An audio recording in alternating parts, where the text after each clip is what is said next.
The song you just heard, Johnny Shiloh, was from the Disney movie, What Else on Johnny Shiloh? Okay, we're in the Civil War period now. It's 1961, and we're celebrating the 100 years, the Civil War centennial. So, of course, there were a lot of toys for boys and even some for girls that came out during this time period, once again, to get kids interested in American history. Here's one of the little records, Rally Round the Flag Boys and Bonnie Blue Flag. All right. Here's another one of the little records. This one, for people in Florida, you should recognize Swanee River. It's our state song. Okay. Here are some of the comic books, because even Superboy wanted to go back to the Civil War and change things. Here is a Classics Illustrated on the Civil War, the war between the states. Here is a TV show that was short-lived, only maybe a year or two, The Gray Ghost on Mosby in Virginia. And here is a coloring book that came out at the time with him, and you could erase and then color again. Even Archie got into the Civil War doing a reenactment at Riverdale High. So there's Life with Archie. And of course, Betty and Veronica are fighting over him like they always did. Here was a TV show, if you remember, with Nick Adams, The Rebel, okay, that took place after the Civil War. And here is another Classics Illustrated. Well, this one's Dell on Abraham Lincoln. So again, there was so much to get people interested in this time period. Here's one of those landmark books. I showed you some of them, like the Swamp Fox from the Revolutionary War. This is the Civil War, and it's the Battle of Gettysburg. You saw the Revolutionary War version of this. Here's the Civil War version, okay? And here is a Life magazine. When the Centennial came out, they did a whole series, and this is the first one on Life magazine.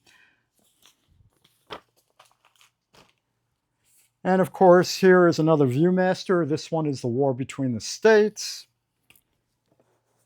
Here is a jigsaw puzzle you could put together on the Civil War. Here's another book, the Golden Book of the Civil War. Here's another one with those ads where you sent away for the soldiers, and here they came in a little box, but this time, at least I knew what to expect, that this is what you were going to get. Okay? And the models. Here is a Gatling gun. I was never good at building models. They always looked horrible, much less painting them. That looked even worse. Here's a Civil War balloon, the Intrepid. But with these type of toys, this is how you learned of these different things, or you wouldn't even know they existed. Here is another Civil War cannon. Here is the Monitor and the Merrimack, or the Virginia and the Monitor. And this one actually had a little motor that you put in the Virginia. The problem is you couldn't really seal the top, so you never knew when you could turn the motor off. Here is a little pendant from the Civil War Centennial you could have bought at any place that you went to in a souvenir shop. Here is the presidents of the United States. This series, every one of these had something to do with the Civil War, okay? Either leading up to it, or they were generals and they were presidents afterwards. Of course, Abraham Lincoln's in there, along with Ulysses S. Grant. This is, like I showed you that rifle before, the musket. Well, this was the pistol, and this was the Civil War one. The same type of thing, the little cork ball that you could follow, that you could load. Here is these had plastic bullets, okay, that you shot, all right, white plastic bullets. It's another little cap gun. And we had the game boards, all right? Here's Campaign. If you notice, with the graphics, they make it look like a war is fun. And as we know, it's not fun at all. But we knew, we were kids, we were just playing. We knew we didn't take any of this very seriously. And here is the American Heritage Game of the Civil War. And what you learned from this You had all the little pieces. You had a little book that told you about the Civil War also. And you had the game board. You also learned the geography of a lot of the states and where the railroads were.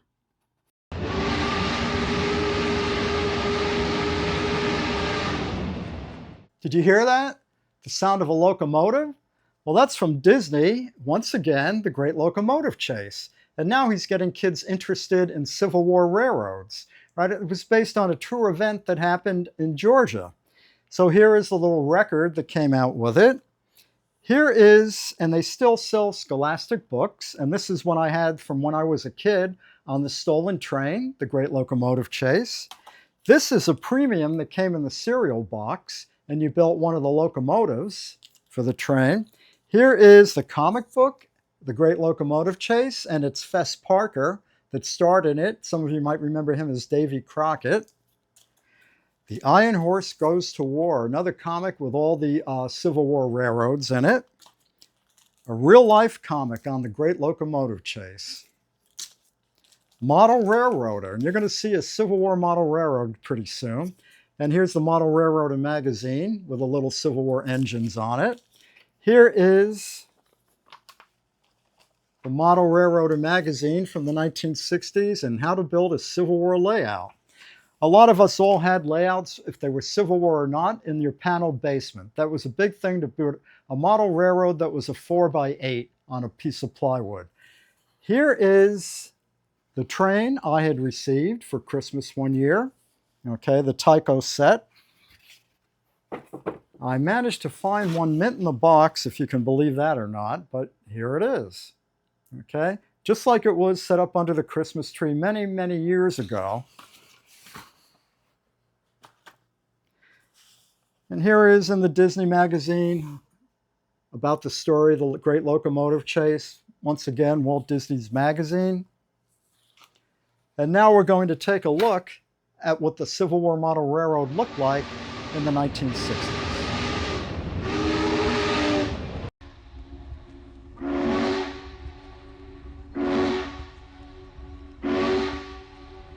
Okay, and another very popular fun toy from the Civil War Centennial was the Marx Blue and Gray battle set. So you could set up and have your own Civil War battles. The deluxe set even came with an exploding bunker and a little record with battlefield sounds that you could play as you were making your battles.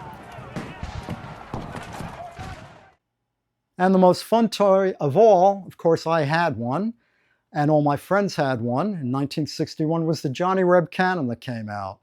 You could play Civil War and you had your own cannon to play with.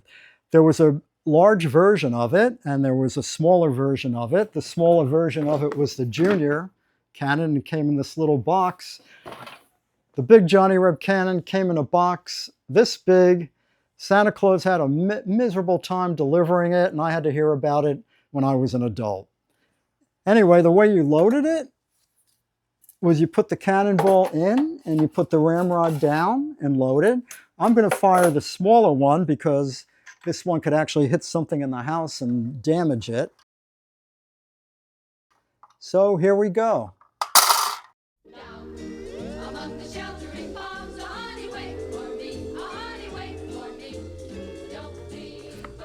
Oh, I was just enjoying a good read. Well, I'm glad you're back, and I hope you enjoyed the tour of the Florida Flamingo House back to the 1950s. And I hope you learned quite a bit of what the toys were like. Toys at any time in history kind of define that time period. And once again, this was a time period where the parents just wanted the kids to have a good time because they had had such a rough life themselves. And please come back again. We're going to have 50s Christmas where the whole house is decorated from the 1950s Christmas with all different, all toys all over and all the old decorations and tree. So I hope to see you again, and thanks again for coming.